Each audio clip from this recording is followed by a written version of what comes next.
In this video, we're going to focus on the annual savings insight.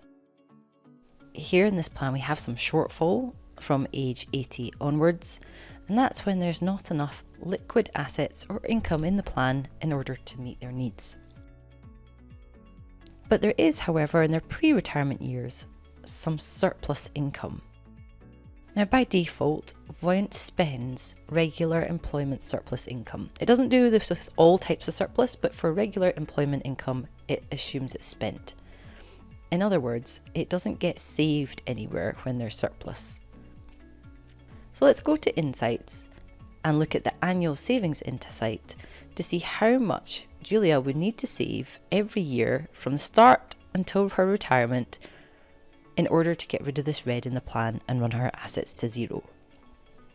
A couple of things to note about the annual savings insight. It doesn't take into account affordability. So it's roughly $10,000 a year that she'll need to save, but it doesn't know whether or not she has a spare $10,000 a year. In this case, we can look at the surplus income each year and see that yes, she does have this surplus, so we can model this in a what if we want to. And the other thing to note about the annual savings insight is that it assumes this money is invested. So it will grow at the investment growth rates set in your plan settings. Just check this, go to year view when in the insight and go to investments. You'll see the need analysis account set up specifically for the annual savings, the contribution of this amount going in every year, and the growth rate on it is taken, as I say, from your plan settings. In this case, I've got 6% in my plan settings and 0.5% in fees, so the net growth is 5.5.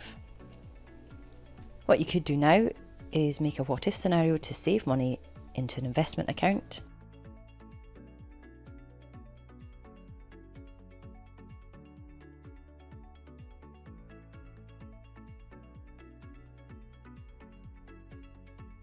Go to the investment account that you've entered, set up a contribution. In this case, we'll put $10,000 every year, and go to timing. Tell it to start at the beginning of the plan and end at retirement, just like the annual savings insight. And we'll just check in growth as well. Here we are just using an entered growth rate of 6%, and that's fine because that's going to match what the annual savings insight was. Select save.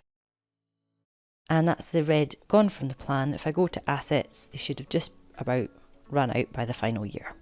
To double check the contribution, set up how you'd like, and the amount of the contribution, go to year view and investments. This is the investment account I'm saving money into. You can see the $10,000 contribution, and it's able to make that contribution in each year of the plan. If you click on the investments tab, you'll see that it's planned to make $10,000, and it did. If there's a discrepancy here, it would possibly mean that there was not enough surplus money in the plan in order to pay this amount in. Thanks for listening.